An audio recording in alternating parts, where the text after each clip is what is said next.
To start, I would like to show a large collection of subliminal messages, some found by me, noted by the watermark of my website, some found by others. I would love to get right into the in-depth, meaningful questions.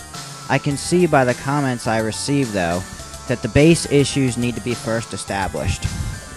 Subliminal messages by the 1980s had been researched over 500 times.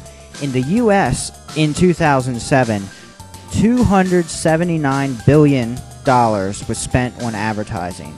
That's over 2% of our entire economy. That's more than the entire economies of all but 30 nations. These first few have peaceful double meanings, the G in the smiley face here. It's an N, it's a W, and it's a compass pointing northwest. A bear in the mountain. A to Z, and a smile. This subliminal I found is a blatant sexual reference.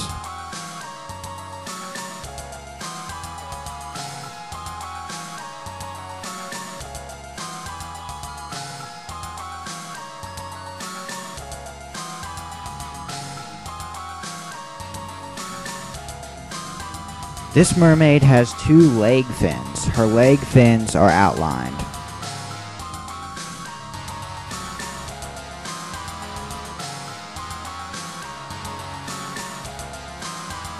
How does this image make you feel? Did you notice the smiley heart? And did you know the towel is the figure of a woman, I guess the mother?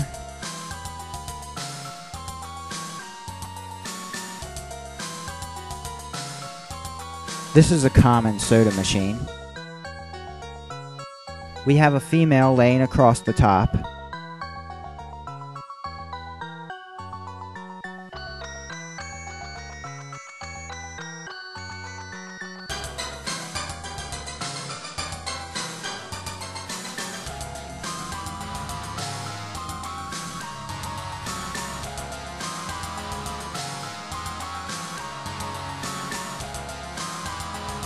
While shopping at Lowe's, I noticed this alien head on the water machine.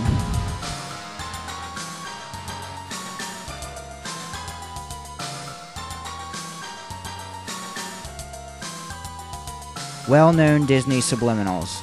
This one caused a redesign of the package. This one caused a product recall. This scene was removed in 2003 with the pathetic SFX excuse. Typical skull based on the psychoanalytical death wish. Sexplosion. They know everything about you. It's no mistake. Fast food phalluses.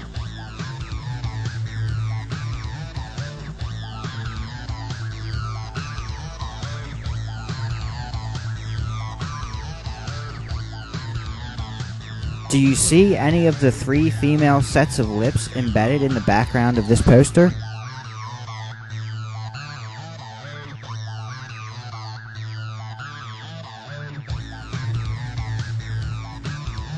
Embedded devil.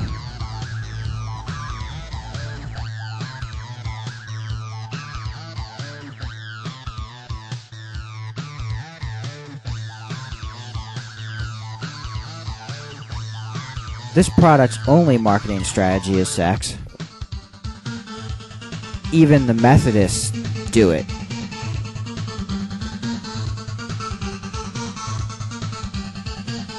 The passion is far more frightening. This is the nude goat woman Baphomet.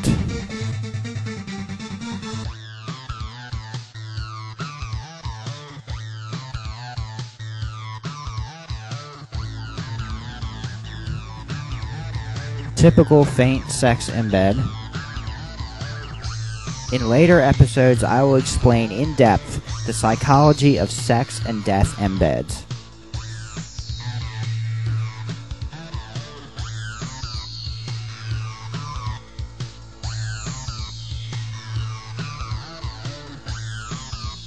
These ads are from the 1940s and 1950s, which marked the beginning of subliminal embeds in ads.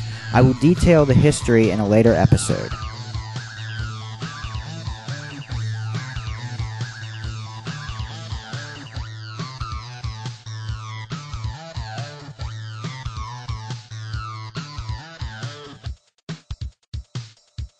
This is very primitive. It's not like this anymore. They stick to what works best, sex and death.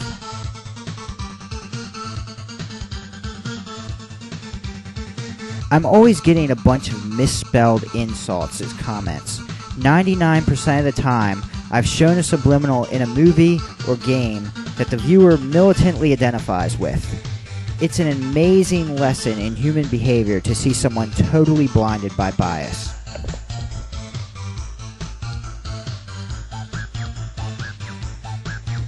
Many of these illusions are based on making one object look like another. There is also some displacement, where they put something where it doesn't typically belong.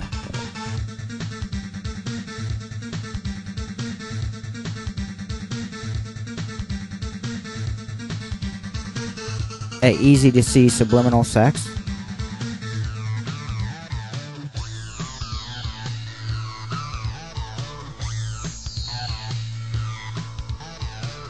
Two cloaked skulls similar to the one in the main image.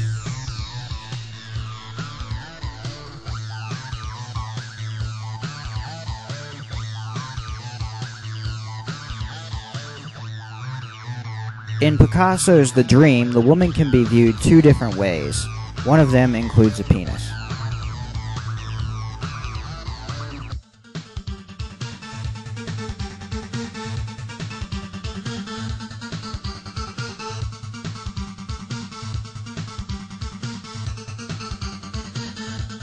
These are very typical embeds for movie posters.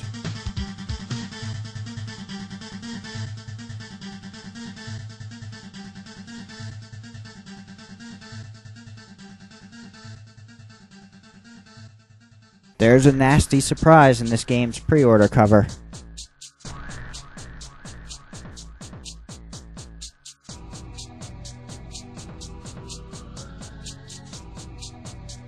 This is the GameStop skin for the same game. Can you detect the written word? This one is almost amateur.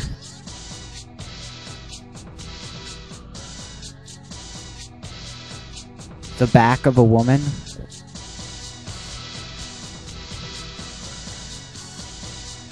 This is the other side. An artistically drawn face.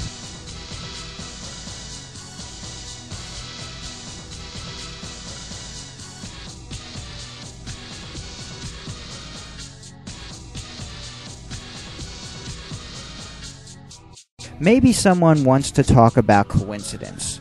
Considering the effort put into the ad design, coincidence is 1 in a million odds. These people are supposed to make sure there's no subliminals in alcohol ads. They may want to check their own graphics. Rich people using power to control the masses is not a conspiracy theory. There are no UFOs here. Natural surfaces do not have skulls or the word sex. Stop telling me about staring at your wall. Tell me why they are almost never on ads before the 1950s. The FCC is supposed to make sure subliminals are not in TV, but they've never accused anyone. The actual content and the drawing style of the subliminal embeds have actually changed with time. In the 50s, they didn't have skulls all over everything, although they still used the word sex.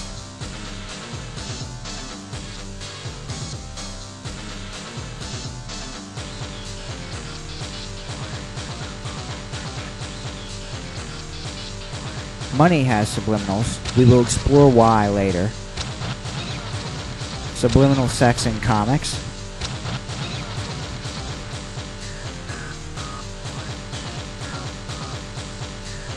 I plan to cover in this series the hows and whys of subliminals in extreme depth. All legitimate questions are welcomed so I can know better what to address.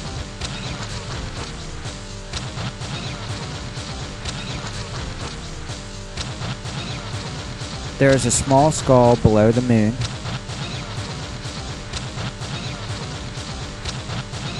The skull appears here again on the web page. This is the Twilight New Moon DVD menu.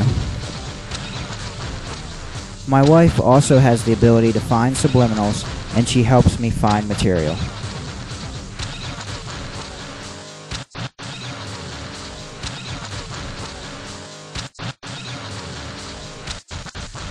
This illusion is based on the placement of the models.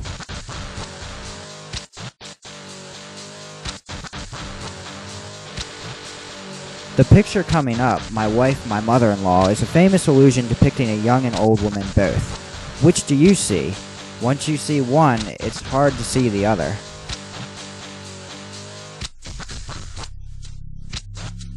The following illusions are similar. Same type of illusion, a little more sexual.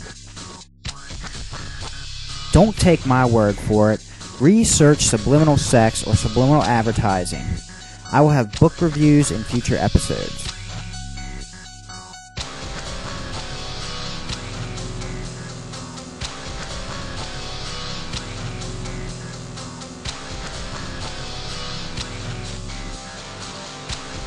Disney has some insane fans that freak out about this one.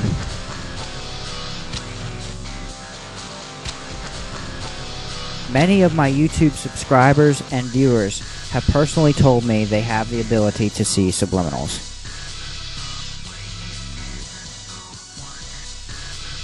Here are a few subliminal messages from my Wonder Pet Subliminal Messages video. The horned skull. The angry face.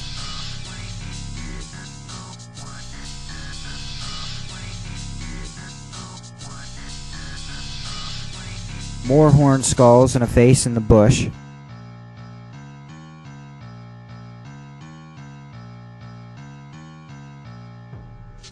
And an easy to see face on the house.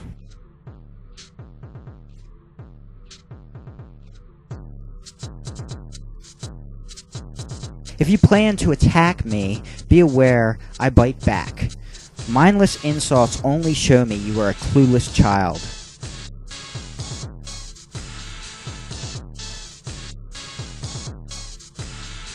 This movie's Friday debut was on 9/11, and the 9/11 symbolism is clear. A T-Rex and a face in the smoke.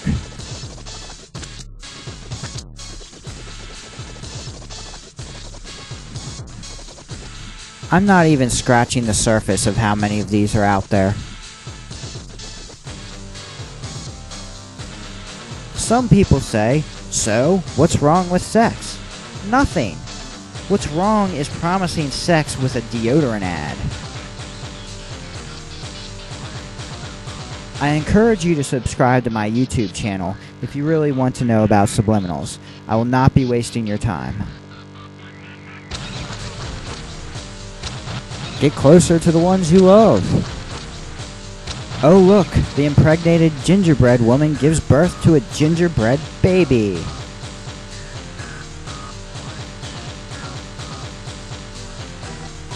Here are some examples for artists in training that are from a leaked ad agency training manual. For people in denial, this is where you click the little X, because this may be damaging to the idea that advertisers are anything but mind manipulators. This is the actual ad. This is the artist's concept drawing. An outline of the subliminal embeds.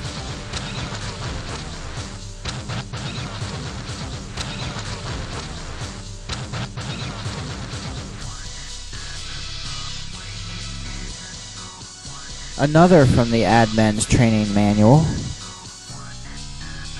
And another from the advertiser's training manual. The artist's rendition is on the left. A look into the illusions.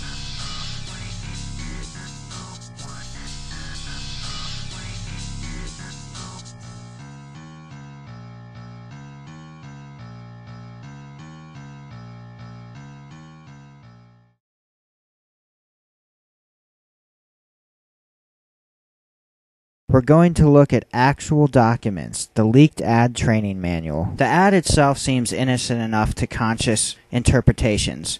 A couple of young lovers enjoy a quiet lakeside sunset and a cigarette.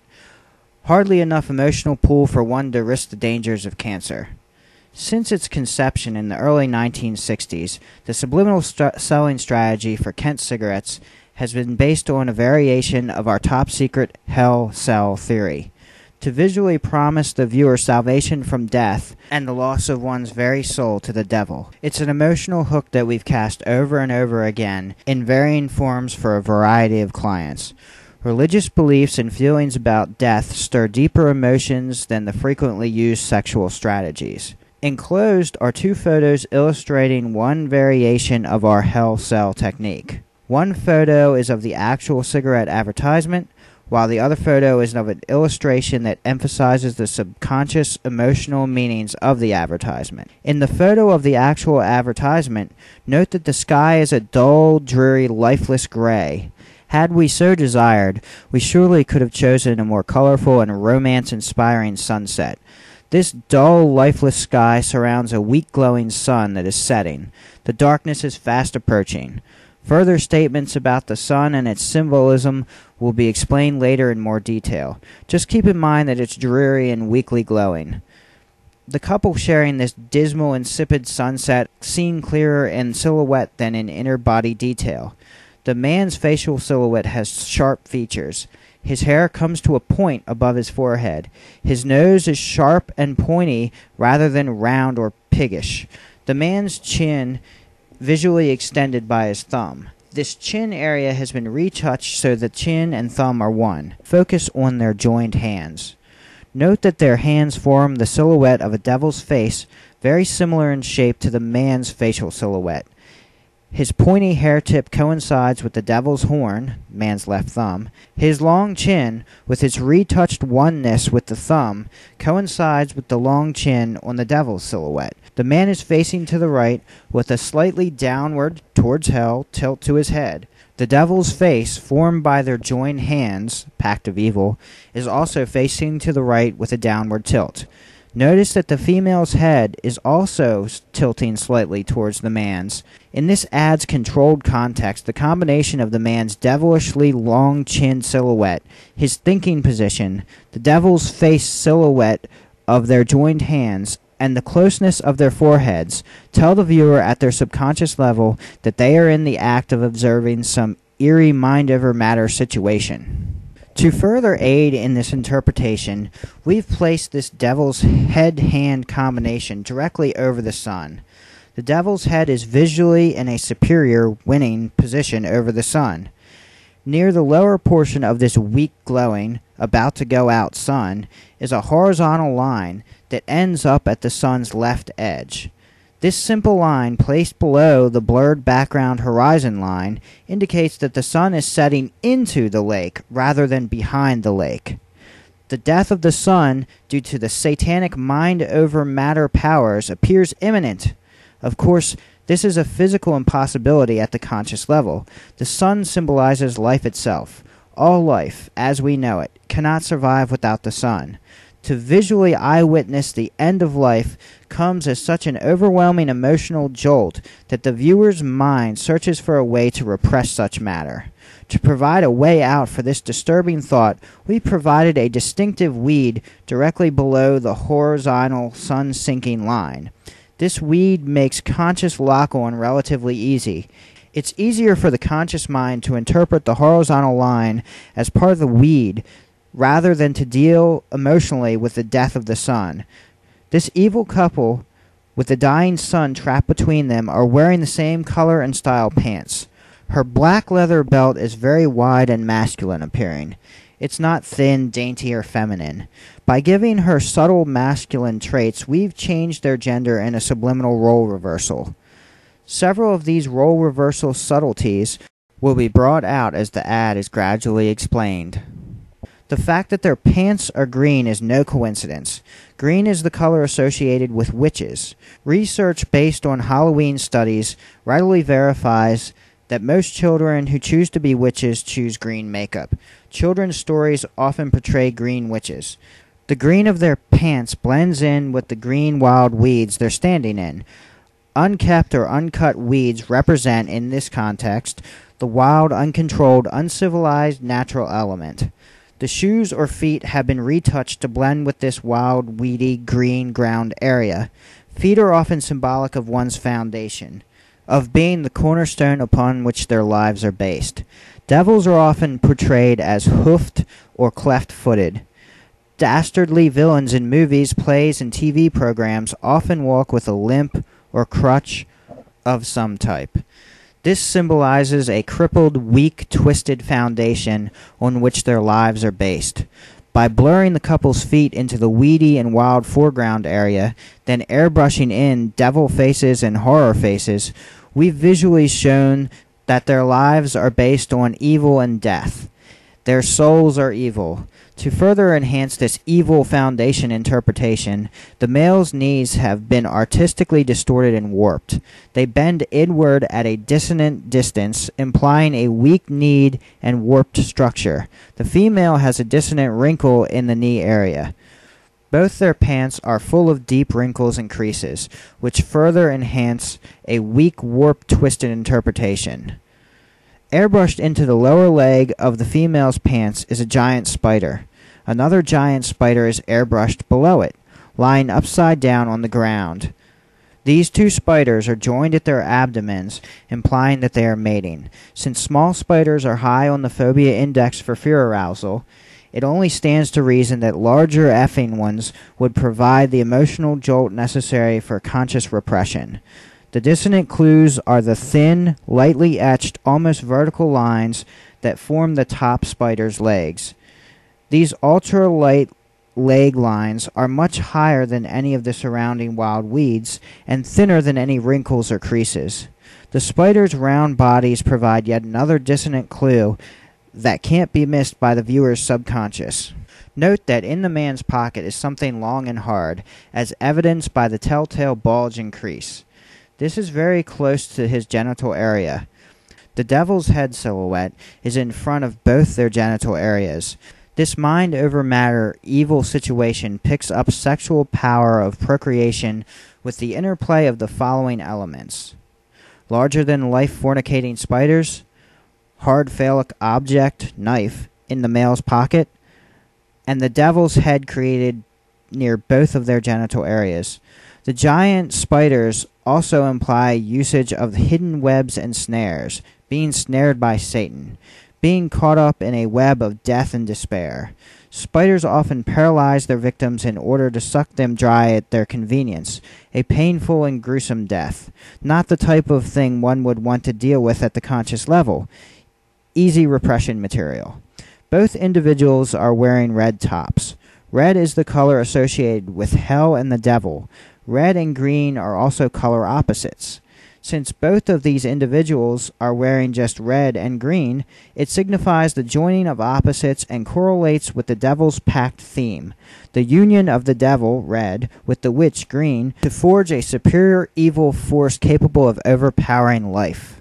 By meticulously positioning the couple, we've given their silhouettes many sharp and angular features. Pointy shapes act as a catalyst for early infantile experiences of pain, brought about by sudden contact with pointy objects.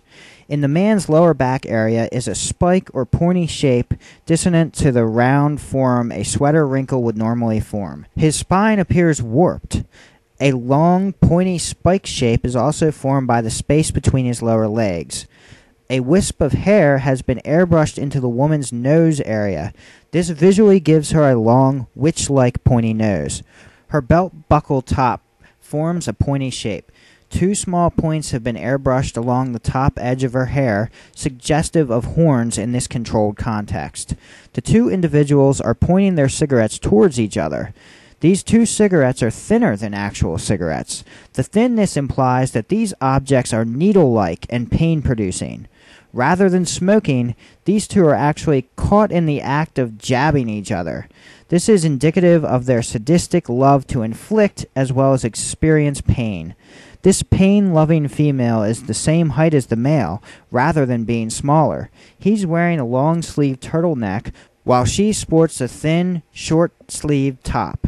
Usually the female is smaller than the male and dresses warmer than the male in chilly situations. Wearing a turtleneck with long sleeves during the summer weather is dissonant in respect to the short-sleeved female and implies a desire to be overly warm, in this evil context, a love for heat. a love of hellish warmth. These dissonant elements in height and clothing are another subtle way to also convey gender role reversal. She is taller and hardier than most females, while he comes off as shorter and more weather sensitive than most males. Several advertisements in this particular series use a wool sweater in the summer ploy, more obvious than the subtle one used in this selected advertisement. Again, the reader will have to take our word for that, what little it's worth, on this matter. Note that this devil's pact takes place at the water's edge. This symbolizes being on the edge of a new experience, death. The water's edge is where one form of matter, land, meets another form, water. Two opposite forms meet and join. This correlates with the joined hands and joined spiders. A matrix of joined opposites adds power to the subliminal horror theme. Water often has spiritual and religious associations because of its ability to change form. It can either be vapor, liquid, or solid. This adds a mystical ambiance to the evil mind over matter situation confronting the viewer. The viewer is on the edge of a new experience in pain and horror. Lifeless matter often washes ashore to gather and collect at the water's edge. Creatures of prey prowl shorelines more frequently than inland areas. By now it should be obvious to the most casual observer that the viewer is in a bad situation, a situation where eternal darkness, a pain-filled death, and the loss of one's soul to Satan are imminent. By placing the viewer in such a life and death situation, we've activated subconscious instinctual self-preservation channels to the max. Very few people desire to die painfully only to spend eternity in hell. In fact, most people would do just about anything to avoid such a hellish situation. This is where Kent cigarettes come in. Note the top copy of the ad stresses the word good. The word is aligned above itself 3 times. The visual emphasis on good makes it stand out and be associated with the Kent cigarettes. By placing the viewer in a bad situation while promising them goodness with Kent, we've elevated the image of Kent from mere cancer sticks into portable packs of protection magically endowed with soul-saving capabilities. In today's violence-saturated world, where muggings, murders, and molestations happen every few seconds, goodness and protection are subconsciously sought incessantly. Every day, getting about entails contact with strangers and the placing of one's life on the line. These are times of stress and anxiety. What we do is promise salvation and protection through product consumption from the very anxieties we instigate. By tapping into the fear of the new, of the unknown, of dying, of going to hell, we struck emotional gold. Variations of the good versus bad strategy sell a variety of products for us, as well as our competitors. This hell sell strategy is reinforced by the church. Religious attendance by the consuming public reinforces the spiritual reality of hell. This indirectly embellishes upon the emotional believability and pulling power of our hell sell strategies. When one considers the average American sees or hears over 800 advertisements a day, this pulling power is awesome. Since drinking and smoking are such high-stakes items, we cannot let them be driven off the marketplace by health crazes or civil disobedient do-gooders. The high rates of alcoholism and lung cancer provide statistical proof as to the effectiveness of these simple but emotional selling strategies. Let them also stand as proof of our willingness to fight like hell for the rights of our well-heeled clients. It's quite frequent in the advertising field to create leeching techniques that allow us to ride the crest of current religious, social, and economic movements at little if any final monetary cost. The true beauty of this is that the consumer actually pays to be brainwashed, while we corporate fat cats laugh all the way to the bank. That's right. They said it as good as I could.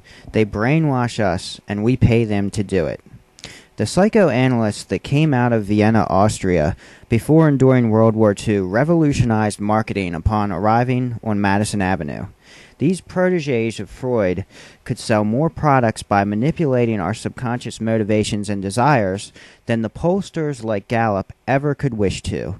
According to these pseudoscientists, our strongest subconscious drives revolve around the beginnings of life, sex, and the end of life, death. Not too far out there, really. Having sex and not dying are pretty far up on my priority list. So here's more of the document. I'll pick this up after the course details. The course itself is an adventure into the mental frontiers that challenge even the most stalwart individual. You'll learn the hows and whys of taboo imagery, group motivation theories based on collective anima symbolism, how to slow the thought waves and enter the alpha, theta, delta levels of the mind, the emotional meaning of colors, shapes, and patterns, plus your basic illustration and airbrushing techniques. Techniques that will put your newly acquired secret knowledge to work for you. Initiation into the psychological concepts and manipulative stratagems of the art course often comes as a shock to those naive individuals the computer mispicked. 36% of all previous candidates dropped out in disgust within the first 3 days. Since there is no refund, we try to stress that certain squeamish types of people aren't suited for the psychological demands of this fast-paced, secretive business. Our main goal is to produce artists and idea personnel dedicated and obedient to the advertising necessities involved in regulating America's production consumption cycle. Man lives in an environment of symbols, and it's extremely important to understand something about the symbol-making process, because symbols are the raw material of human thought and all communication. Superficially, we think that words are the only form of communication because we live in such a highly verbal atmosphere. Yet in actuality, there is a far greater amount of nonverbal communication going on all the time through the use of other symbols than words. The enclosed photos provide an excellent example of some of these advertising necessities, and they visually sum up what our school is about. One photo shows a sexy blonde woman holding a cocktail glass. Just another pretty face in the crowd is the visual impact most observers have. Let's take a close look at the artistic strategy we've used to enhance the emotional trigger power of the advertisement. First off, the woman has sex appeal. Do blondes have more fun? The connotations are that blondes are more sexual, more easily seduced, and enjoy sex more than the other hair colors. Since blatant sexuality is the subliminal theme of this ad, the blonde hair helps to act as an emotional catalyst in ensuring a sexual interpretation by the viewer's subconscious. The satyr on the woman's collar or choker further enhances the subconscious theme of the ad. The satyr is an age-old symbol for man's baser instincts, his primitive, lustful dark side. The satyr identifies its wearer as being associated with instinctive eroticism. The choker around her neck is a visual indication of her submissiveness to the eroticism of the satyr. Since a choker closely resembles a collar, its submissive symbolism in this context is much the same. She will be obedient and docile as a dog in obeying the erotic desires of her master, the viewer. She is a sex slave. If we look closely, we see that the blonde woman is holding the cocktail glass in an odd or dissonant way. Her right hand is folded except for her index finger. Her index finger is extended and is pointing to the ice cube in the cocktail glass.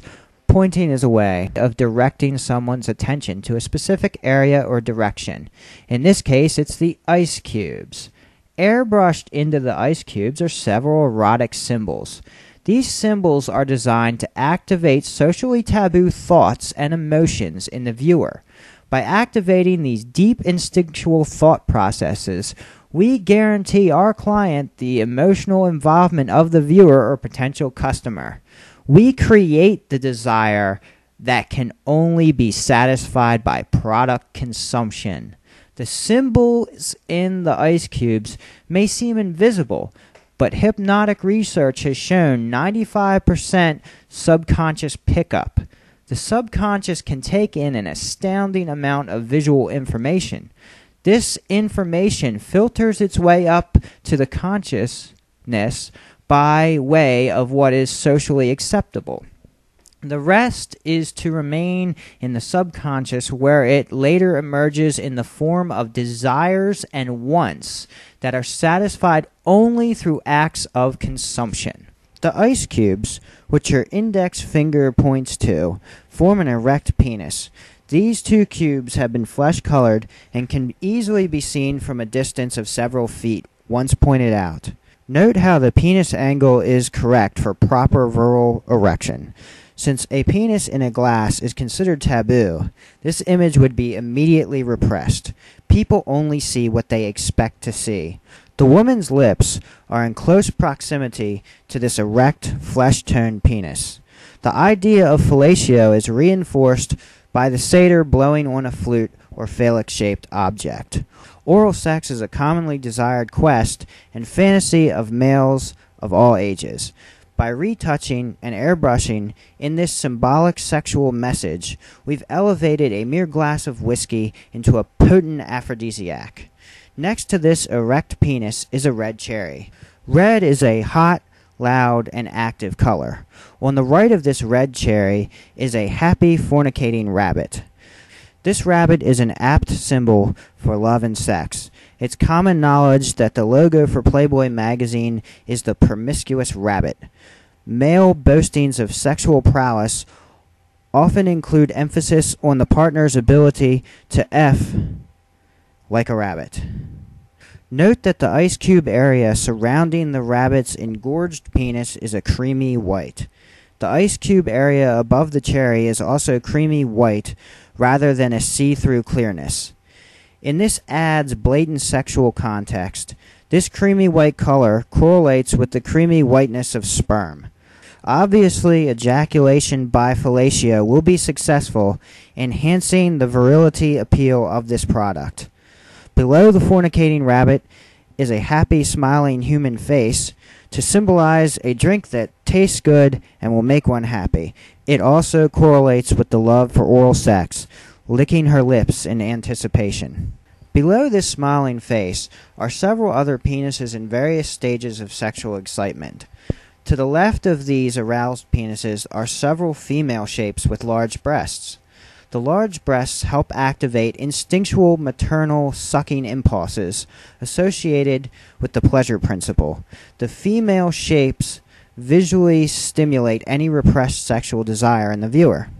The model's middle finger on her left hand is visually touching the genital area of the large-breasted female shape. The middle finger is associated with sex and sexual gestures such as FU. F being a sexual connotation implying intercourse. This touching of the genitals by her middle finger is subconsciously interpreted as being bisexual or impish, game for anything, in character. Since male fantasies often include acts of lesbianism, we took the liberty to airbrush this visual enticement into the sexual repertoire our impish host is tempting the viewer with. Earlier it was stated that the satyr and choker indicated the model's willingness to be sexually submissive to the viewer's own fantasies. To help aid in this submissive interpretation, we've instructed the model to look upward. This looking upward visually places her in a lower position than the viewer. In this context, it would subconsciously be interpreted as being on her knees or at the level convenient for oral sex. The large white areas of her eyes were retouched to match the exact hue of the white creamy ice cubes.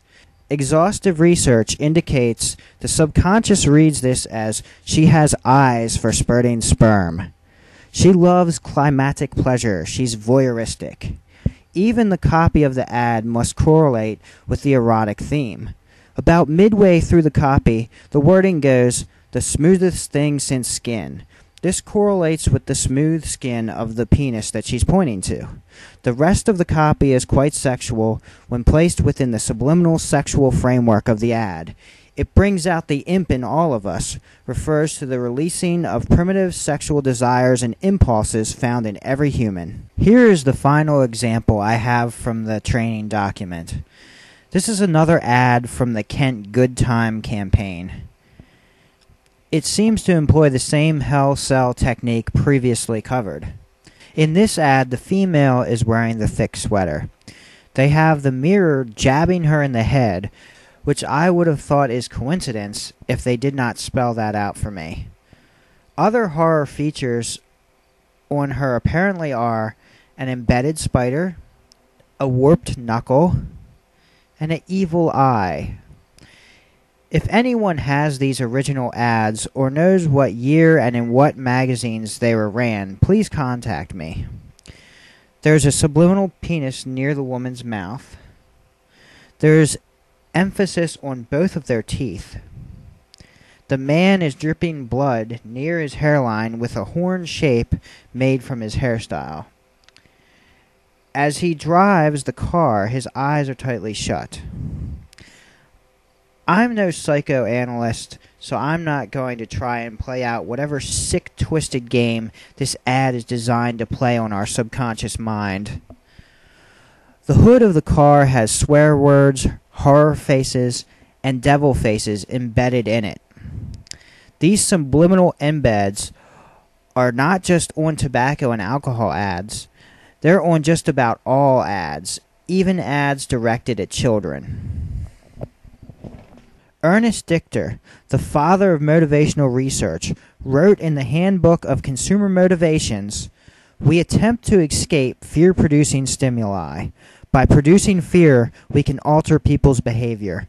When caught in fear, we regress step by step to ever more infantile and animalistic drives." August Bullock, in his book The Secret Sales Pitch, says, advertisers deny using subliminal techniques. They claim that the embeds and other devices that appear in media are coincidental.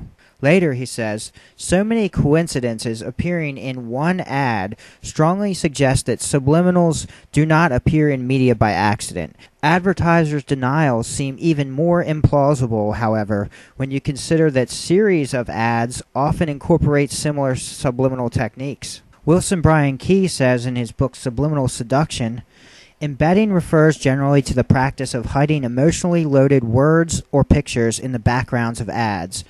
Embedded words and picture illusions are part of most advertising throughout North America today. These subliminal stimuli, though invisible to conscious perception, are perceived instantly at the unconscious level by virtually everyone who perceives them, even for an instant. Most national advertising includes embedding. Retail or local ad layouts may not have the facilities, as their artists and writers either do not know about subliminal techniques or they lack the skill and craftsmanship required to do the work well.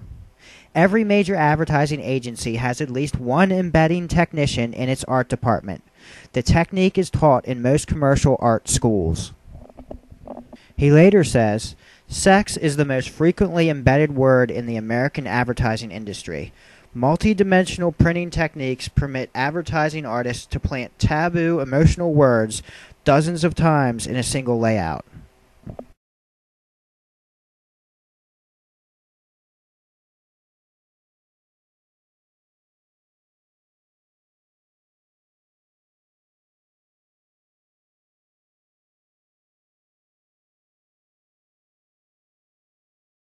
After reading the leaked ad training document and knowing that subliminal messages began before the 1957 James Vickery flashing Coke and popcorn debacle, I wanted to know the origins of subliminal messages and how they became acceptable to use on a supposedly free public.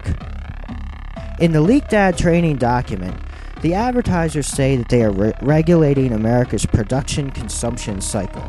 Now we're going to find out how advertisers became social engineers, and where exactly these engineers are taking us. Optical illusions were discussed by Aristotle and also Plato. They agreed that the mind could be tricked into misinterpreting the data our senses took in. Aristotle was the first to suggest that consciously unperceived stimuli could affect dreams. Forms of hidden writing have existed as far back as 400 BC. It's very possible subliminally embedded art was first employed to send covert military communications or secret government correspondence. This would work well because it would be deniable encryption, meaning it would allow the users to deny something was encrypted with a secret message at all. This is my hypothesis, not a fact. Art may have involved hidden meanings from the beginning of art itself. That's not to say art itself is evil or sinister, but that it can be used as a tool of evil by a person with evil intention. Some would even argue that since the unconscious influences the conscious, an artist could unconsciously include subliminal imagery in an artwork without ever consciously knowing it. I have had at least 3 artists contact me who have brought up this possibility. Many artists saying something takes them over, or that they allow the unconscious to take over in a way that could be seen as similar to automatic writing, which has been used both as a way for the living to talk to the dead in occult practice and by Freudian psychology as a form of therapy. Sometimes when a subliminal message is found in art, it's misinterpreted, as in the case of Da Vinci's Last Supper, where the feminized John was painted as a woman as an attack on the church by Da Vinci, who once had to have a judge dismiss a complaint that he had sex with an underage male. There was no secret code. Optical illusions were popularized in 1826 by Johannes Müller, a psychologist who wrote 2 books on visual illusions. In 1857, an art movement came out of France called symbolism. It lasted several decades. According to Wikipedia, the symbolist painters mined mythology and dream imagery for a visual language of the soul.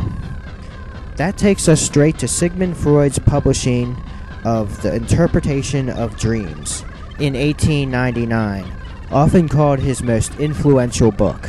Freud not only popularized the idea that man has an unconscious, but he also thought the unconscious made our decisions for us, and that man did not truly have free will.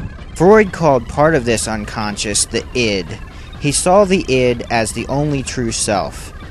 He said is made up of animal desires and lacks personality and individuality. The id operates on the pleasure principle. It does not care about reality or anyone else. The concept of the id was put to film in the classic Forbidden Planet. The next part of the unconscious is the ego. Freud said the ego is there to satisfy the id's desire, but to balance that with social standards and reality. The ego is also part of the conscious. Then there is the superego, who is constructed out of the social and moral standards of that person's environment, also partially conscious and unconscious. One commonly depicted visualization of this is the boy with the devil and angel on his shoulders. The devil is the id, the angel is the superego, the ego is the boy. But that's not completely accurate because Freud said the id is the true self. If the id was not kept in balance by the ego, the id would run wild. The person would devolve into an animal, living only to satisfy violent and sexual drives, without the influence of the moral conscious of the superego. The ego keeps the balance by defense mechanisms such as repression, denial, displacement, and sublimation. For this reason, along with a few others, Freud felt that man needed to be controlled. He thought the best way to do this was through the repression of emotion and drives. He thought the superego could be changed by changing the social and moral standards of society itself. To quickly explain some of the ego's defense mechanisms, known as perceptual defenses. The ego deals with the demands of reality, the id, and the superego the best it can. When anxiety becomes overwhelming, the ego must defend itself. It does this by unconsciously blocking the impulses or distorting them into a less threatening form. Sublimation is the transforming of an unacceptable impulse, like sex, anger, or fear, into a socially acceptable or productive form. Someone with anxiety in this confusing world may become an organizer, business person, or scientist. Someone with powerful sexual desire may become an artist, photographer, or a novelist. According to Wikipedia, in psychology, sublimation is a term coined by Freud, which was eventually used to describe the spirit as a reflection of the libido. In Freud's classic theory, erotic energy is allowed a limited amount of expression due to the constraints of human society. Freud considered this defense mechanism the most productive of the ones he identified. Sublimation is the process of transforming libido into socially useful achievements, mainly art. Repression, a psychological attempt by an individual to repel its own desires and impulses towards pleasurable instincts, such as desires, impulses, wishes, fantasies, or feelings, can be repressed in the mind as thoughts, images, and memories. Denial. Most people know what this means, except for, I guess, those people who, in the wake of endless proof, still deny subliminal messages exist. Then claim everything is this inexplicably massive coincidence. Displacement. The mind redirects feelings from an object felt to be dangerous or unacceptable to an object felt to be safe or acceptable. Say, for instance, from sex to a product. Freud's views have been called phallocentric, with many of his theories having to do with penises. Freud was almost always seen with his cigar, a phallic symbol. He sarcastically stated, "Sometimes a cigar is just a cigar." Freud believed that the libido kept us in perpetual motion, and the goal of all this motion is to be still, to be satisfied, to be at peace, to have no more needs. The goal of life is death. He believed that every person has an unconscious wish to die. Death promises release from struggle, sometimes called the death wish or nirvana principle.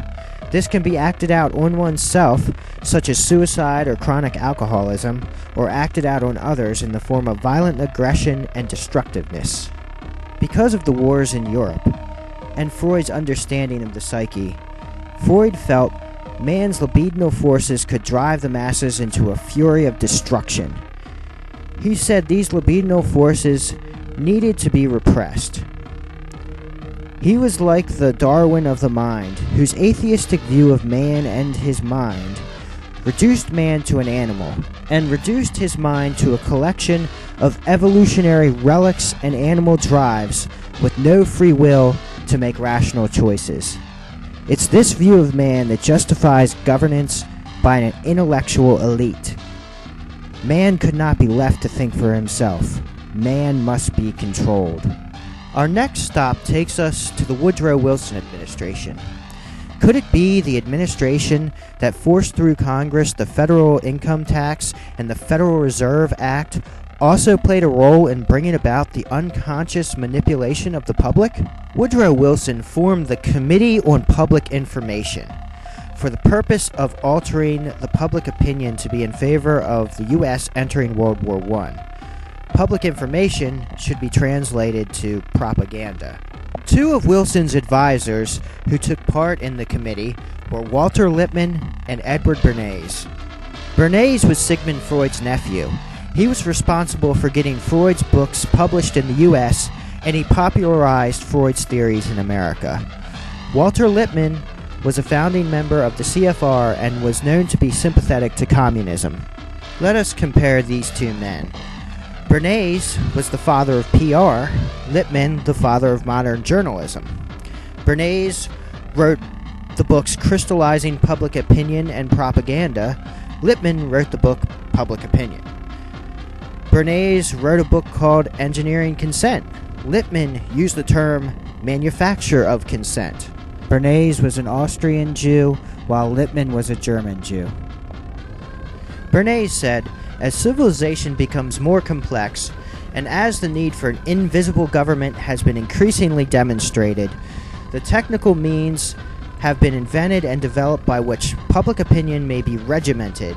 With the printing press and newspaper, the telephone, telegraph, radio, and airplanes, ideas can spread rapidly, and even instantaneously, across the whole of America." Bernays said, "The American motion picture is the greatest unconscious carrier of propaganda in the world today. It's a great distributor for ideas and opinions. The motion picture can standardize the ideas and habits of a nation." Bernays also said, "The conscious and intelligent manipulation of the organized habits and opinions of the masses is an important element in democratic society. Those who manipulate this unseen mechanism of society constitute an invisible government, which is the true ruling power of the country. He also said, "We are governed, our minds molded, our tastes formed, our ideas suggested, largely by men we have never heard of. This is a logical result of the way in which our democratic society is organized. Vast numbers of human beings must cooperate in this manner if they're to live together as a smoothly functioning society." And also, our invisible governors are, in many cases, unaware of the identity of their fellow members in the inner cabinet. In his book Public Opinion, Walter Lippmann said that the manufacture of consent is capable of great refinements no one, I think, denies. The process by which public opinions arise is certainly no less intricate than it has appeared in these pages, and the opportunities for manipulation open to anyone who understands the process are plain enough. As a result of psychological research, coupled with the modern means of communication, the practice of democracy has turned a corner. A revolution is taking place, infinitely more significant than any shifting of economic power. Under the impact of propaganda, not necessarily in the sinister meaning of the word alone, the old constants of our thinking have become variables.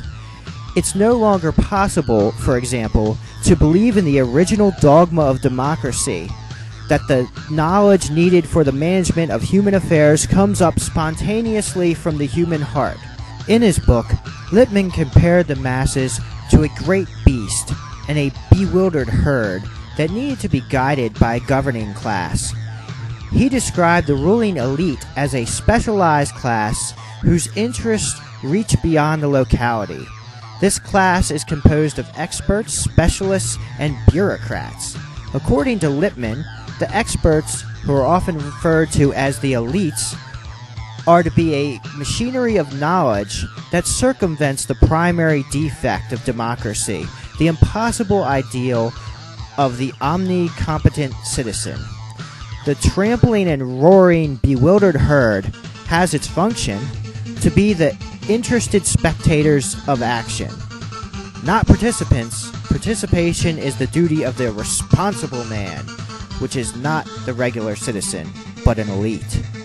Mass media and propaganda, therefore, are tools that must be used by the elites to rule the public without physical coercion. One important concept presented by Lippmann is the manufacture of consent, which is, in short, the opinion that the general public is not qualified to reason and decide on important issues. It is therefore important for the elites to decide for its own good and then sell those decisions to the masses. But what do these men have to do with subliminal messages? First, we must understand that what these men were attempting to do was written over 2,000 years before they lived. Their words and ideals match exactly those of Plato from 300 BC in his greatest work, The Republic. This republic does not resemble a modern republic. Instead, it's ruled by philosopher kings, who are the only people who can recognize what is truly good. In Book 6, he calls the masses a giant beast. He says to please this beast, you tell it what it likes is good and what it hates is evil. Plato envisioned a utopia that would be achieved when these philosophical elites took control. In Plato's utopia, private property is abolished, and children are never allowed to know their parents. This is a collectivist system. Plato's Republic has been blamed for the rise in totalitarianism in the 20th century, and also was a foundation for communism. Ayatollah Khomeini was thought to have based his role in the foundation of Iran's Islamic Republic on Plato's philosopher king.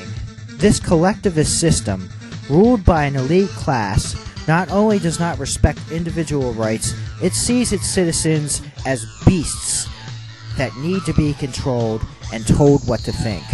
On a side note to this is Masonic philosopher Manly P. Hall, who said, "The secret purpose of the Freemasons has all along been to bring about Plato's utopia that he called Atlantis, which would be led by a great philosopher king. In Manly P. Hall's book, The Lost Keys of Freemasonry, he says, when the Mason learns that the key to the warrior on the block is the proper allocation of the dynamo of living power, he has learned the mystery of his craft. The seething energies of Lucifer are in his hands. I just thought you might like to know why they see man the way they do. Wilson's Committee on Public Information was the primordial sea of subliminal manipulation. They recruited nationwide, bringing together top businessmen, politicians, journalists, academics, and of course, artists and advertisers. In 1917, in this committee, Freud's theories came together with political and business elites who felt they needed to control the public.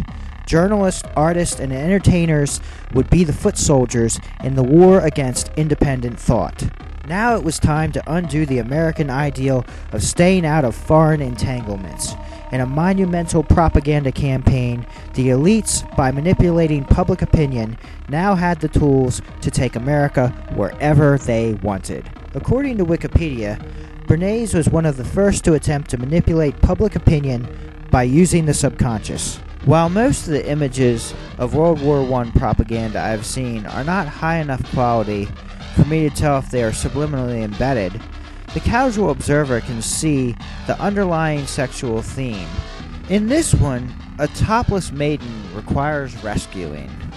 I'm not sure what this image is implying, but I'm sure it's manipulative.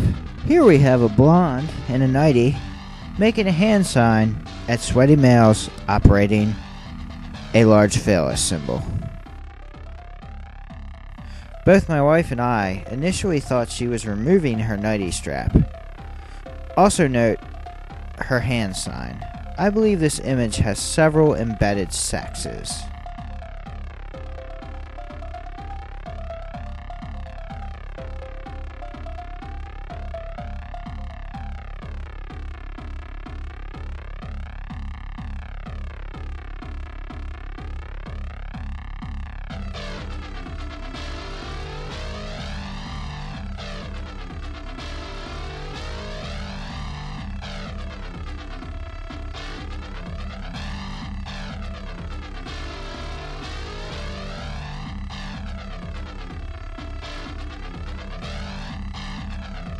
Next, we have an embedded image of a soldier who is looking into the eyes of the woman.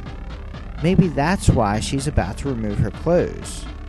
What on the surface looks like someone saying a pledge actually has a double meaning.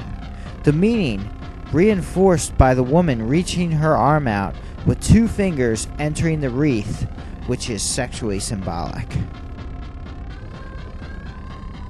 Another sex that was noticed when the image was inverted.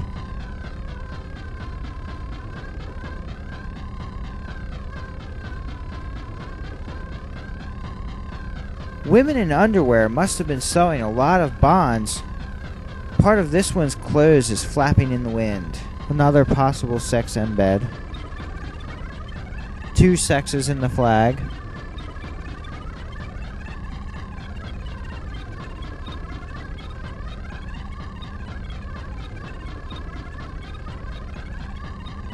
I noticed how oddly this one's hair was drawn right away. I mirrored the image to find a sex in her hair.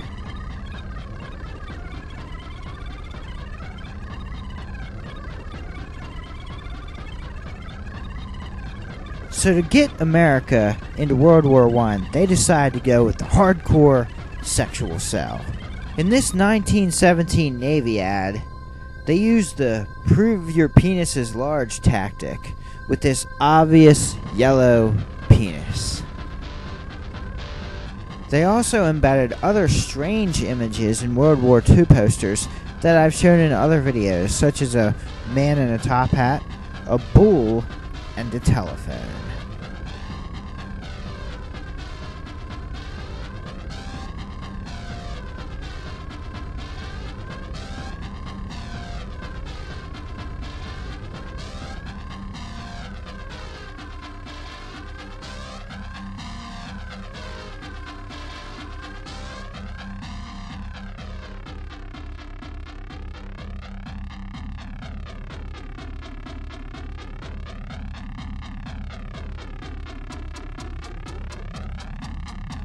they didn't stop with World War II. One of my favorite subliminals I've found is still on the ATF homepage. It's a sex, as well as a man. The man may be a federal agent type, or an image of Richard Nixon. It's up for debate.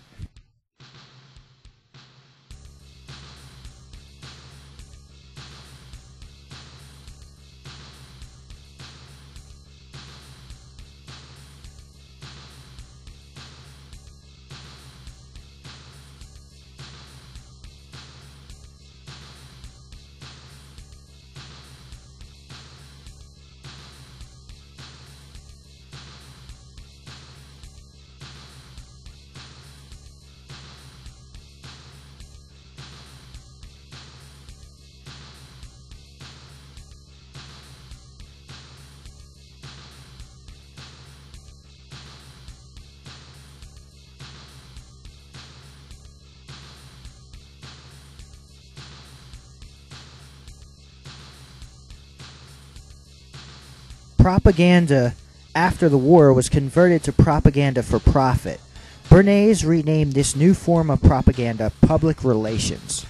Bernays invented the product placement ad. He felt man's desires must overshadow his needs. He advocated not selling to intellect, but instead selling to the desire to be happy. He saw cigarettes as a symbolic penis.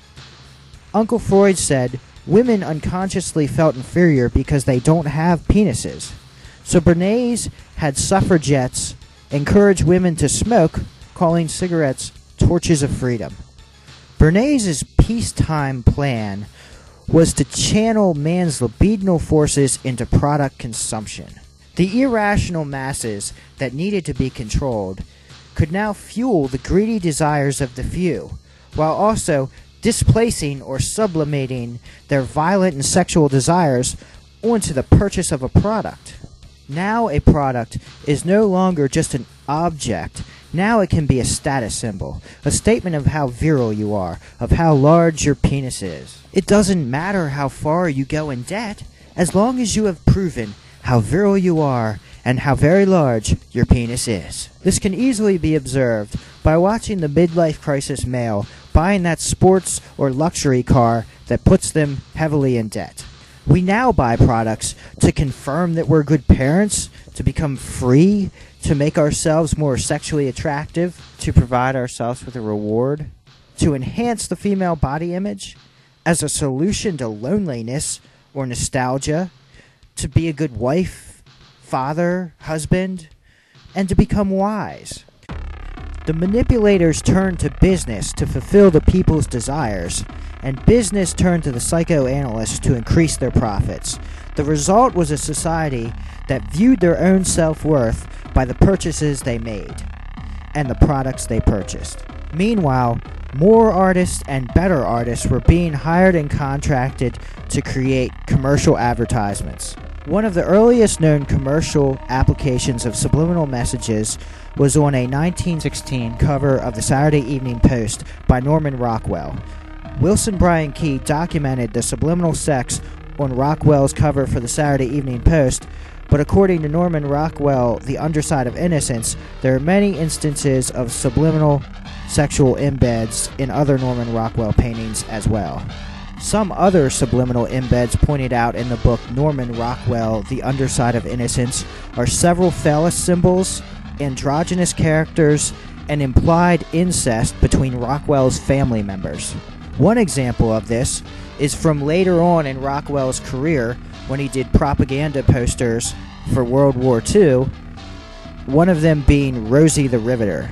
Rockwell's Rosie the Riveter is somewhat transgender, as many of Rockwell's characters were.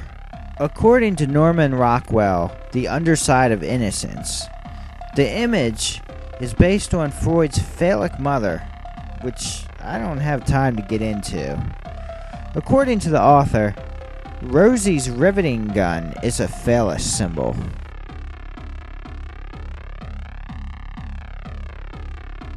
Salvador Dali fell under the influence of Freud, using his unconscious symbolism in his surreal paintings. He was an anarchist and a communist in his life, and he's quoted as saying the following things.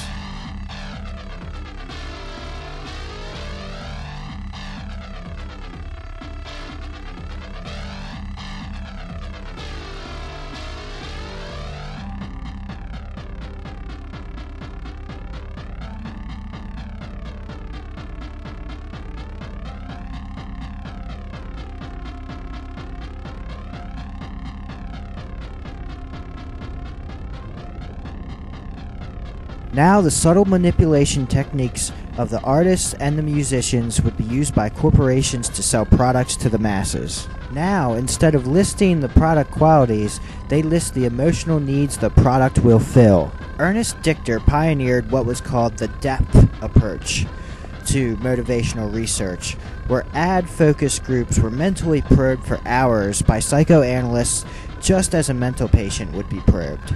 Ernest Dichter, in his book Motivating Human Behavior, said, "Much has been said about subliminal methods.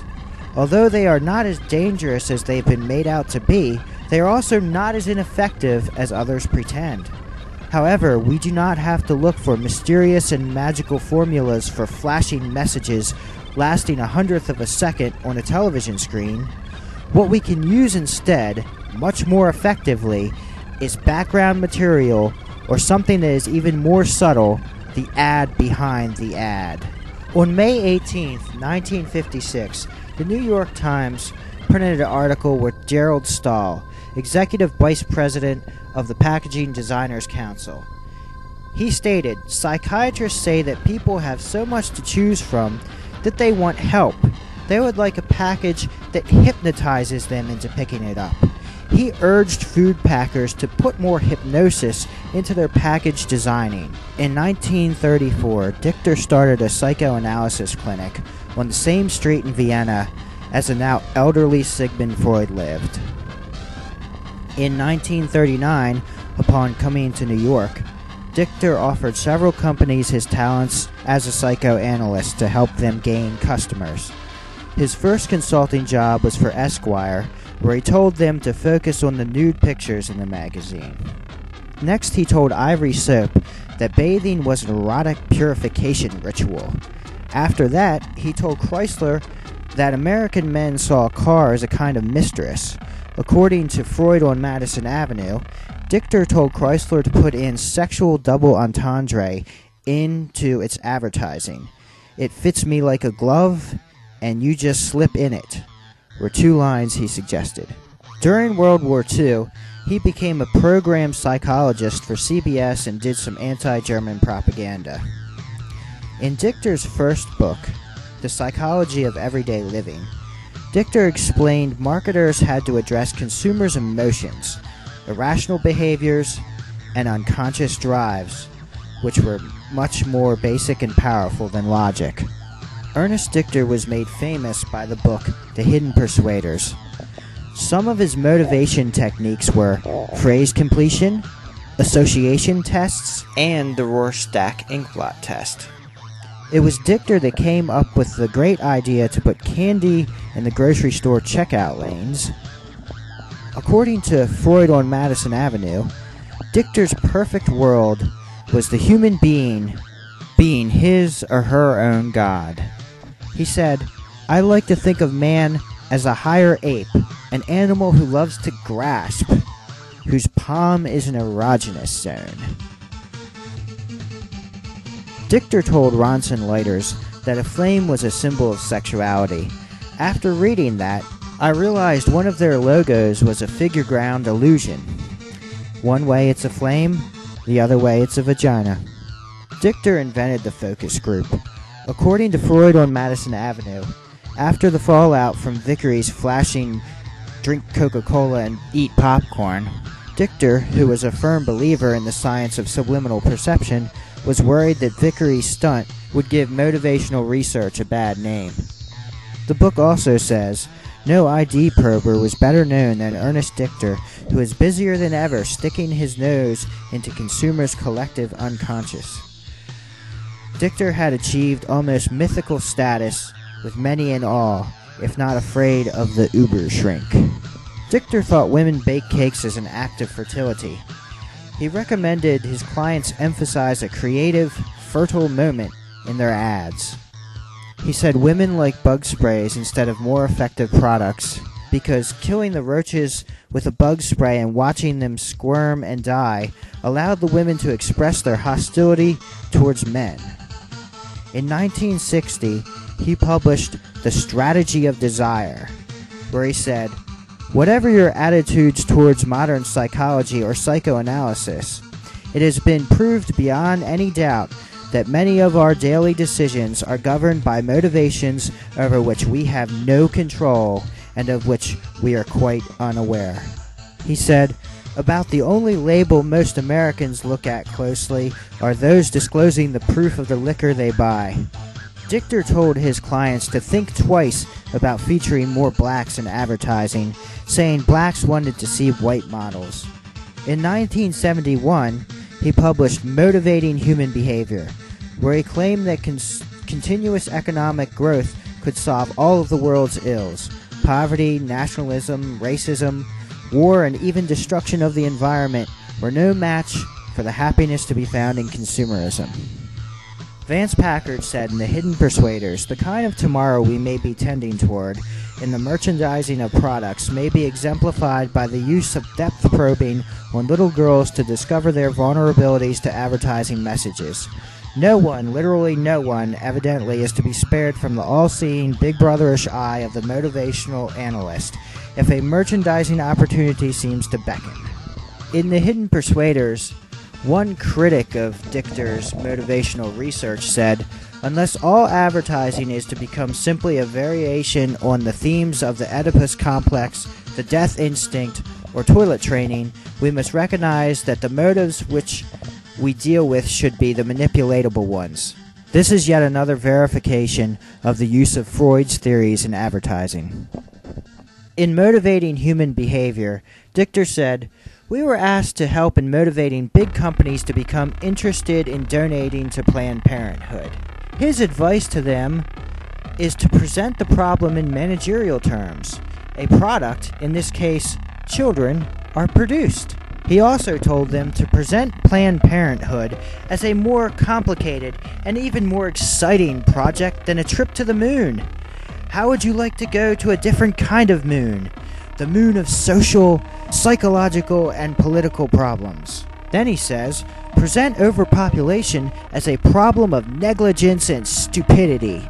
Most intelligent people react vigorously when they become aware of the possibility of continuing a mistake just on the basis of stupidity. In the final chapters of the book, Dichter tells us how to manipulate voters and how to unify Europe. One of the most interesting things about this book is the cover. It has a completely absurd subliminal message on the front. The figure on Dichter's book, when taken out of the background, is equipped with punk-style hair, breasts, a miniskirt, a bracelet, and even boots. The fact that the lines are pink reinforce my interpretation. So the scientific or pseudo-scientific foundation of subliminal messages would be based on several of Freud's theories, such as how the subconscious works, libidinal forces, drives, dream symbolism, penis infatuation, the Oedipus complex, defense mechanisms such as denial, repression, displacement, and sublimation. The philosophical basis for subliminal messages may have began with Plato's bewildered herd, but was modernized by two agents of propaganda who would entangle America in its First World War, Edward Bernays and Walter Lippmann. This new powerful propaganda would harness man's animal drives into productive causes such as going to war and immeasurable profits. The final component of this all-powerful weapon was the actual communication. The artist had been contemplating uses of dream symbolism and the language of the unconscious mind since the 1800s, and also the copy or slogan writers who will tell you anything for a buck. So the primordial sea in the evolution of subliminal messages would seem to be the Wilson administration's Committee on Public Information, the same administration that snuck by the income tax and the Federal Reserve System, the same administration that attempted to form the framework of a world government with the League of Nations. Now, after nearly 100 years of refining, is the public now a harnessed beast to be led where the elite social engineers see fit, even if that's to war, poverty, famine, or death?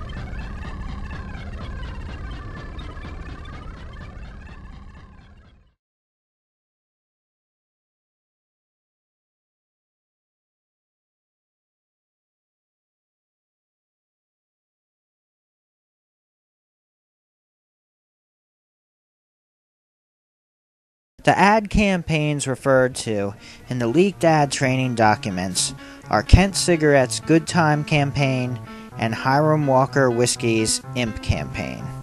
I was able to purchase the Imp ad on eBay that was used in the document. I also purchased the other ads in the Imp campaign. I was able to find several ads in the Kent Good Time ad campaign, but I've not found the two used in the document. It's very likely they're still out there, so please contact me if you have one. So first, I need to confirm that the subliminals mentioned in the ad document are actually in the real ad.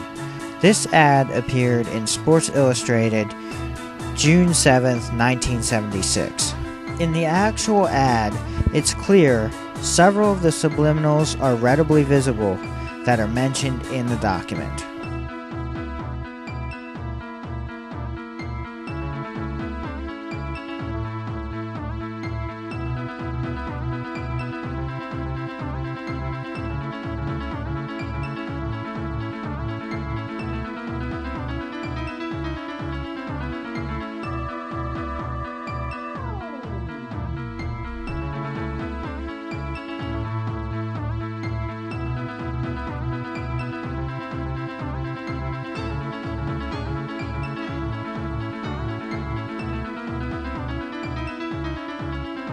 In this ad, from the same campaign, we have another woman whose eyes have been whitened and whose drink holds a subliminal penis.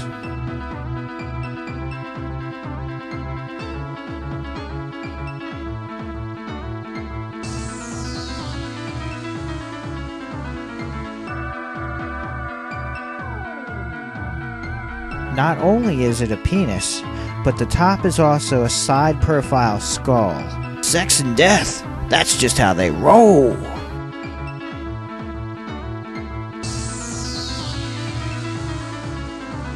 Then we have a shark getting ready to eat a little guy. So we can assume something like this is expected to have a subconscious effect. Notice her pointy fingernails. The sharks might be symbolizing that this woman is a man-eater. We have the word sex airbrushed across the model's face, then typical sexes in the clothing.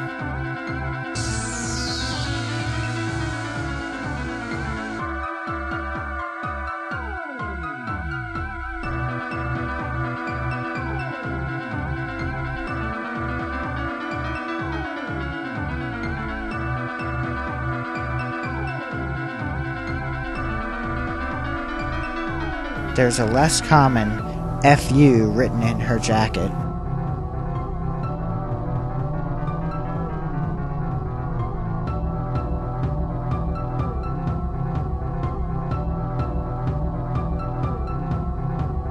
The illusion of this ad relies on the fact that the model is not grasping the handle of the glass. She is actually grasping something that lurks behind the glass. The object is not a shoulder, as your filter would have you believe. The flesh behind the glass has another meaning. The true meaning of this ad is that this wet female is raising a penis to her mouth. In this case, a strand of hair adds detail. But beyond this simply being a scene of fellatio, we also have several other subliminals. Another penis is located here, but this penis is okay because it's equipped with a smiley face. It's ridiculous because the smiley penis is very apparent once pointed out. The document mentions the imp girl's middle finger. This one's middle finger is between Pan's legs. There's a skull inside the fruit ring.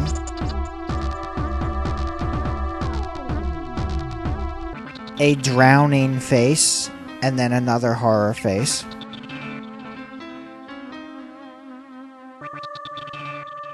This ad I think of as the hippie version of the imp ad.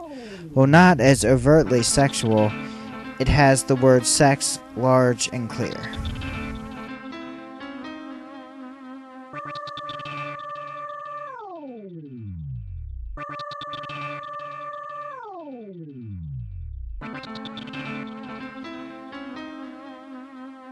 We also have another smaller sex and a female figure.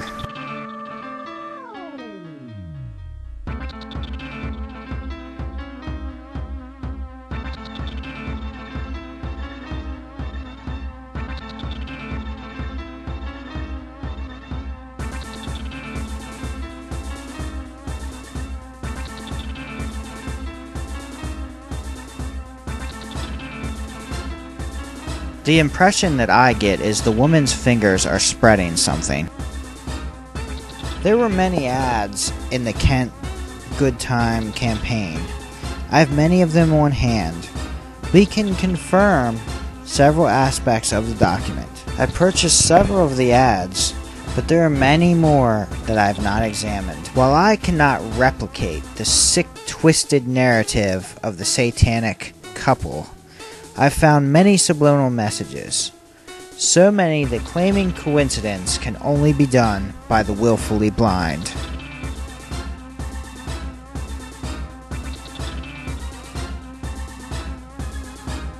In this Kent ad, we have another evil couple with similar sharp angles. Like the other ad, where the couple was jabbing each other with cigarettes, we have the woman's cigarette placed exactly on the man's hand. His hand grabbing a red arrow, or as these ad men might say, a red arrow pointing to hell. There's a devil face above her shoulder.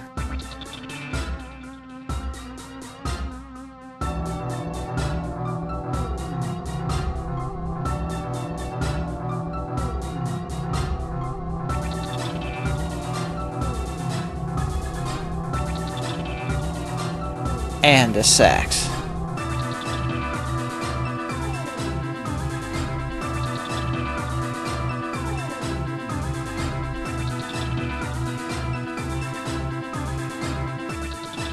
In this ad from 1970, in the middle of the Cold War, we have our evil couple dressed in the colors of the Soviet Union and Communist China. We also have the gender reversal because the man has fluffy white golf club covers, while the female's clubs are wooden with a phallus below them. They said they had made the cigarettes more narrow so they would seem needle-like. In this ad, the cigarette the man is jabbing himself with is 20% more narrow than the female's cigarette. We have a sex airbrushed into the woman's face.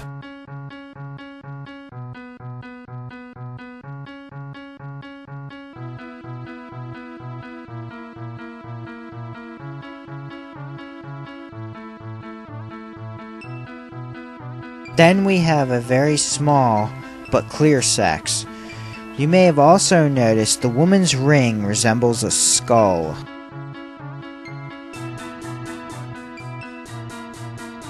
Here we have another couple in communist colors. The man's hand and leg positioned to look like genitals.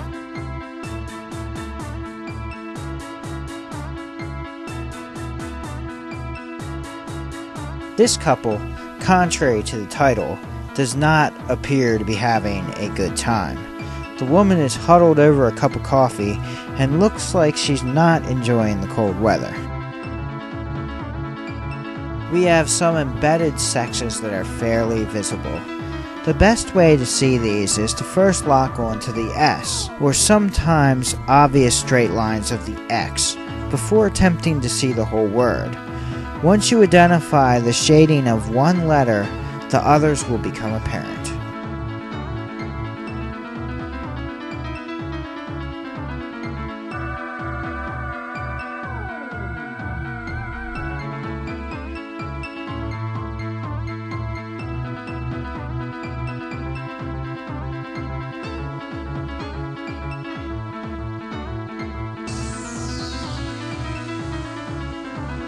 Notice the hair past the woman's nose may be subliminally giving her a witch's nose. Why do they keep using red and yellow, when most Americans and Europeans in 1970 would immediately connect these to communism? Adding to this effect is something that looks like a side profile of a gas mask. In case you are new to planet Earth, and you do not believe these are the colors of our feared enemies of 1970, here's the Soviet flag and the Communist Chinese flag. Here's our devilish man in red. There are some faces airbrushed into his face, and then a sex is in his hair.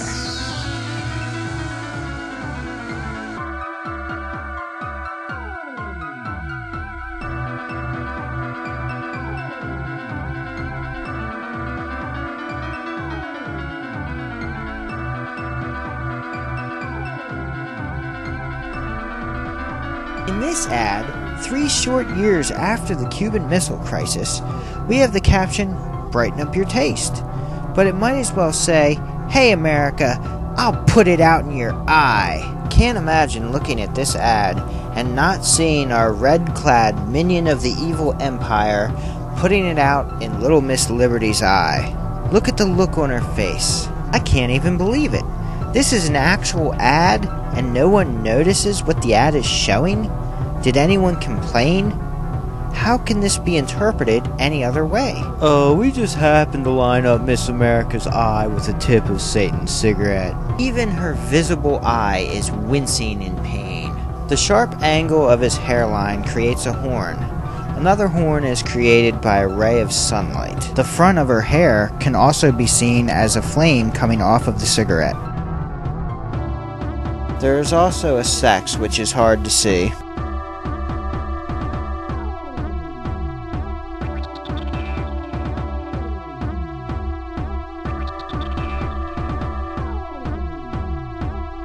An easy to see skull or devil in the bottom of his hair.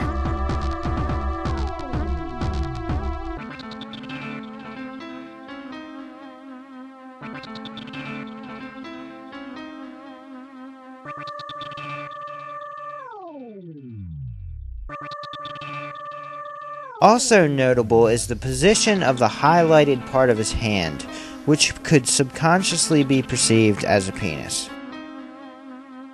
I bet this artist got a fat bonus. Sex and violence against a woman, a communist attack on America, and only Kent can save us from this satanic evil. I call this the Demented Girl ad.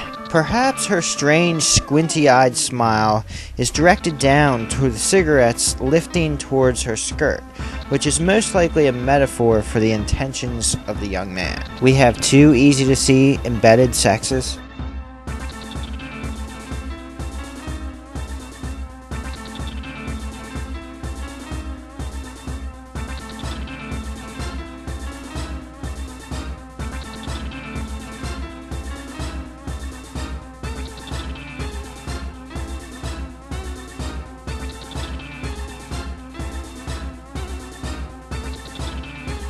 How long will it take you to figure out what's wrong with this ad?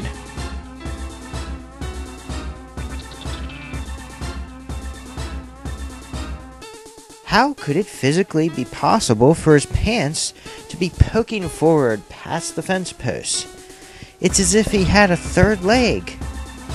Anyway, we have the fence post they're leaning on appearing to also be a giant cigarette coming out of the Kent pack. Here are 2 sexes. We could just do this all day. I'm just pointing out a few of the problems with a few of the ads.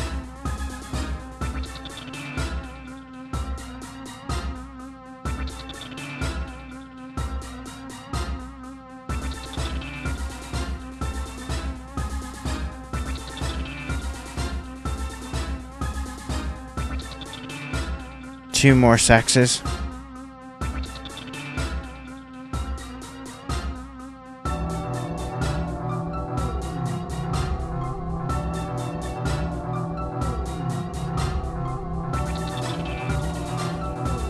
Here we have the halo symbolism, which was used in Mad Men for the popsicle ad. Here is an example of its use in Catholic art. It should be noted that the halo is never in the Bible and was originally from the Greek depiction of the sun god Helios. This ad from 1967 was created closer to the ads in the document than any of the others I have. I know this because they transitioned the placement and look of the Kent box a few times, and this one's just like our ads from the document. Also, the graphic is full page. We have unkept grass, just as in the ad from the document. A man dressed in a sweater more warm than the female. Oh, and gee, they just happened to line up the bread and 2 oranges in front of his crotch. She's even looking down towards the bread penis.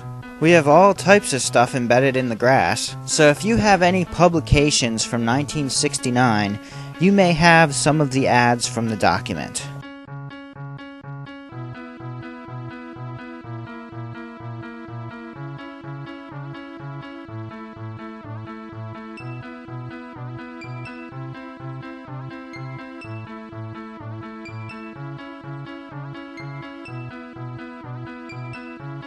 There is some subliminal smoke drawn in the grass.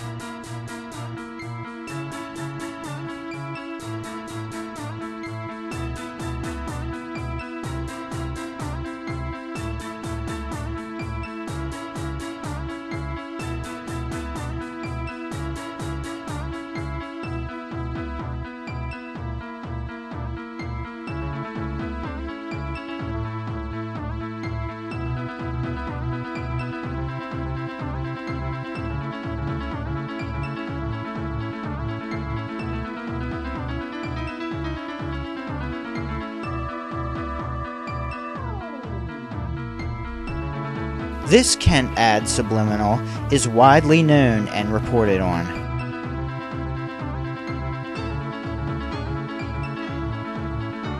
The document talked about the male being weather sensitive. Wearing a sweater was an element that was used repeatedly.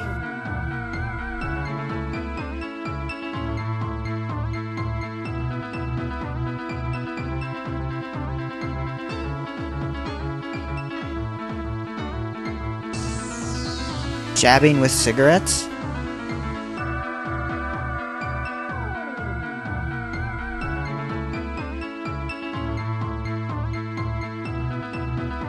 Devilish characters?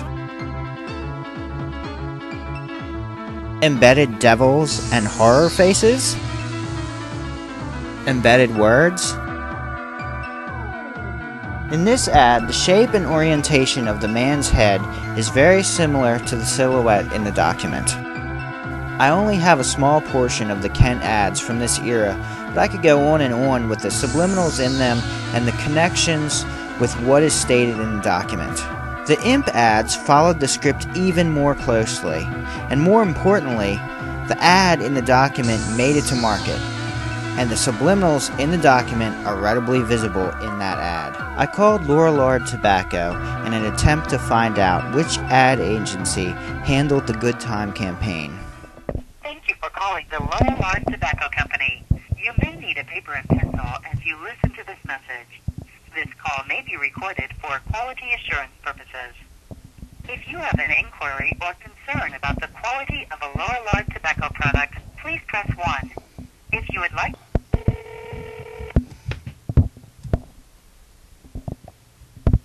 Lorillard Customer Relations, may you please? Hi, I was hoping someone could tell me what ad agency did the Kent Cigarettes Good Time ad campaign from 1965 to 1971. I am not sure, so let me switch you to the operator and she'll direct your call. One moment.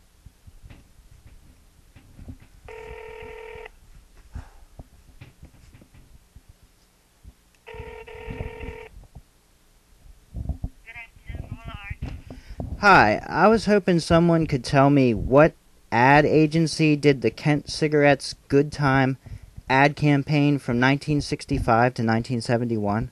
Oh, sir, I don't have any idea, sir. Just a moment.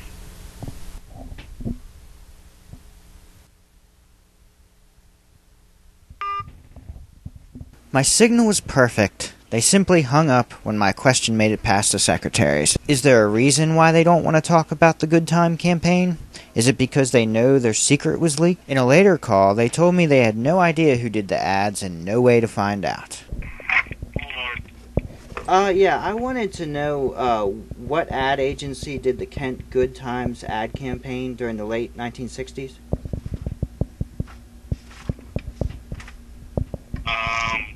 You must have the wrong number. Is this Lorillard Tobacco? Yes. Who are you trying to get in contact with? I just asked the question and the secretary, I called your main customer service line. Uh-huh. And they transferred the call to you. Okay. I don't know why they transferred it to me. Hold on just a second, okay? I'm going to get you a number. Okay. All right? All right.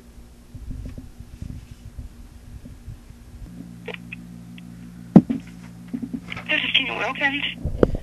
Yeah, I wanted to know what ad agency did the Kent Good Times ad campaign during the late 1960s? Gosh, sir, I would have no way of knowing that. Really? Is there how about just like Kent's, what agency did Kent's advertising during the late 60s? Yeah, I wouldn't know that either. And, you know, we were owned by another company, and then they spun us off. And I don't know if they had other, you know, I've only been here for 3 years myself. I don't know what agencies they've used throughout the years. I mean, I really wouldn't know what to tell you. Trying to think if there's a way that I can direct you to some information. There's a repository of tobacco documents on the internet, and I think it's called tobaccodocs.org.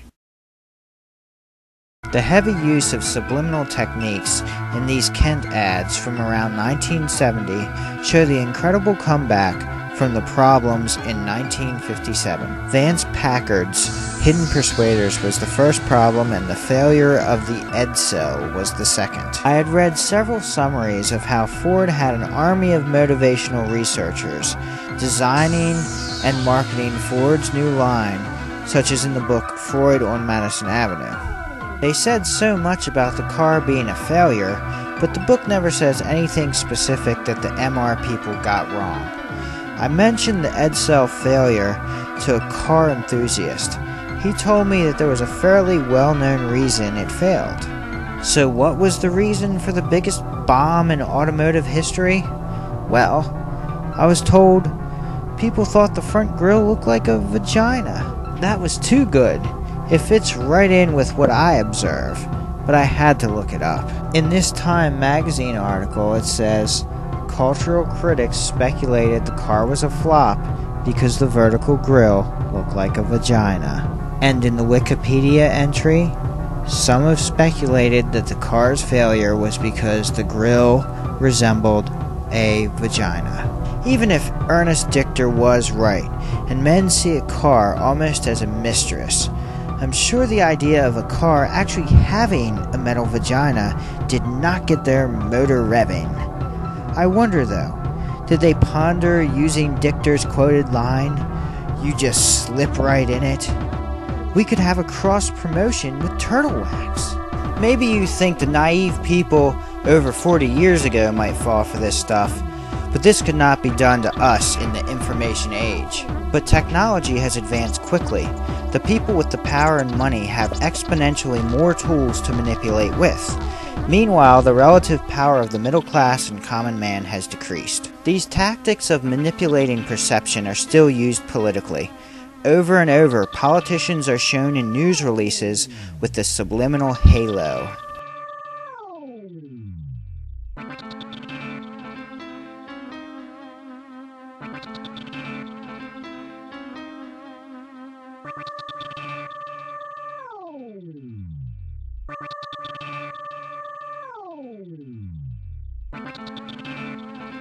Or even as Christ. While some of the old ads seem to be too ridiculous to be effective manipulators, a quick look at some banner ads shows that advertisers still see us as ignorant fools. I call this one "Woman Lays an Egg."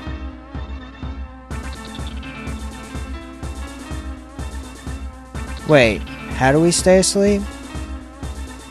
So a bunny rabbit will keep me asleep all night? Okay, so the most I can gather is if you're a woman, having a lesbian lover will help you sleep through the night. The reason I'm using this one is because the picture resembles what is called a death mask. Subconscious shopping, a new ploy.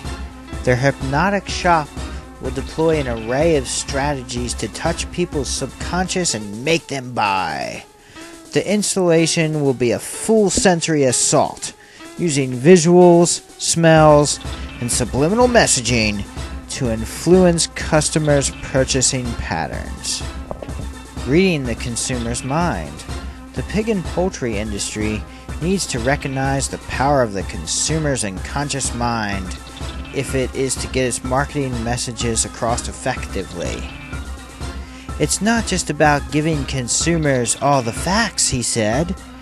Consumers were not rational in their behavior, and it was often the subliminal messages they received that would influence their shopping habits.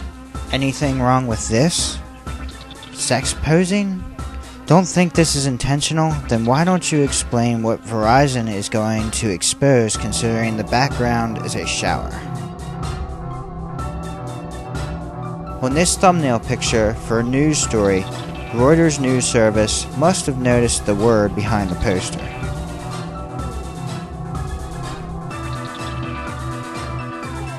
The advertisers told Congress that they did not use subliminal messages because they did not work, but almost every study shows that they do work.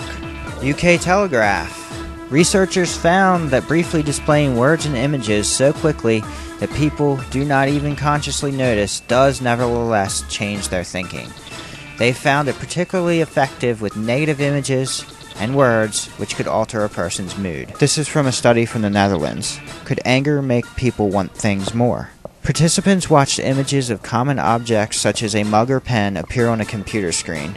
They were unaware that just before each object appeared, the screen quickly flashed either an angry, fearful, or neutral face.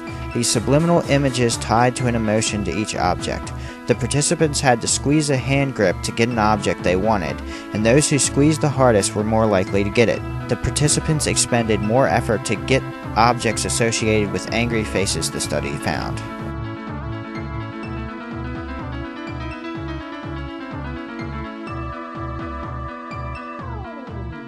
More and more I see manipulative banners being used on news websites.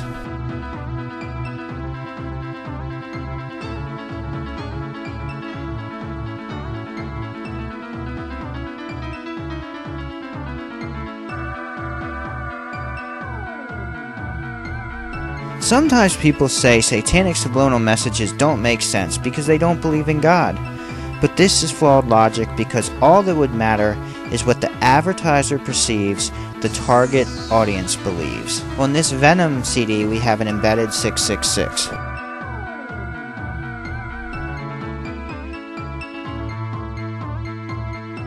This Sting album also features a 666.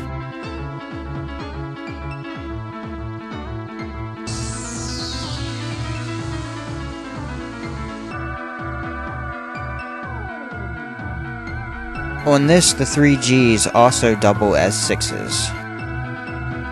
On this Judas Priest album cover, we have a shotgun held to a head, and the shot is exiting holes out the other side of his head, a clear message for suicide. Not only is this the forbidden fruit with the serpent inside, but the serpent's tongue is a vagina. The name of the band is a euphemism for a penis. I was already on to the Mark of the Beast parallels with Monster Energy. While I was researching, I found people familiar with Hebrew say that this logo is 666 in Hebrew.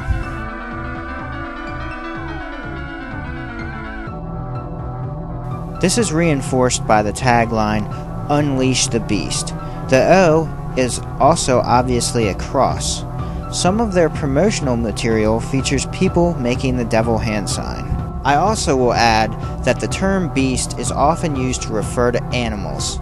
Many large animals scratch into trees with their horns or claws to mark territory, such as bears and wildcats. This would look similar to the monster logo. So on several levels, this fits as symbolism for the mark of the beast. On the monster chaos can, we have the occultic symbol for the zodiac, which is the circle with the cross through it, which was also adapted by the corrupted Christian denominations. The Antichrist is referred to as the lawless one, which would result in chaos. Of course, they use normal tactics as well. Moving forward from here, we know technology will continue to play a greater role in our lives. I've already seen subliminals placed in Android apps. It's going to be hard to avoid letting the devices we now use to empower ourselves from becoming tools of our enslavement. I'm not going to tell you this is the greatest threat to mankind and then try and sell you a book about it. What I cover is one aspect of subliminal manipulation, but most likely other forms of this are also actively being used, such as audio subliminals, or maybe things we just know nothing about. But subliminal manipulation is just one aspect of the control structure. The system that manages us has many aspects, too many to list. I think getting this message out is extremely important. I've seen it so many times. Show someone a subliminal message on something. At first they're excited, they see it. But give it 5 seconds and the smile fades away. They realize they have been deceived. It's painful when the fantasy image breaks apart. How much of my life was wasted chasing the fantasy? Is the world really this cold, with the general public being used as pawns in a game? But now, with this knowledge, we have a great tool. Unlike so many other secrets of the elite, this is one that can be seen and proven with our own eyes. I've shown hundreds of people subliminal messages one-on-one in the real world. And since I can easily find fairly visible subliminals, every single person who looked saw what I pointed out. It's actually more difficult on a video. Once a person realizes they've been deceived and they see it with their own eyes, they are faced with a choice. Will they repress what they have seen, convince themselves it was a coincidence, and never look further into it? Or worse, attack with half-truths from Psych 101 or by setting up straw men? Or will they look at the facts, do the research, and contemplate what this means for their worldview?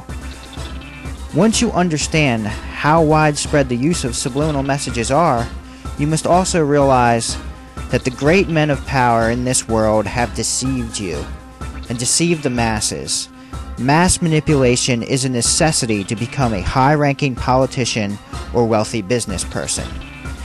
If we do not get this information out to the public at large, these tactics will continue to be used by the elites to mold their vision for the world. Don't think their vision of the world is too bad? Well, we can argue that in another video. But look at the tactics used to sell cigarettes, which many people think are lethal. They're always squawking about overpopulation. Maybe they'll convince us to use a product that kills us faster, or just send all our kids off to war. Tell someone about subliminal messages, then refer them to my videos. Put them on your Facebook page. If you call into radio shows, do podcasts or blogging, tell people. A highly motivated minority can overthrow tyranny. We need to get this information out now in our window of opportunity before the ability to present the information is removed. This movie will be available on DVD on my website.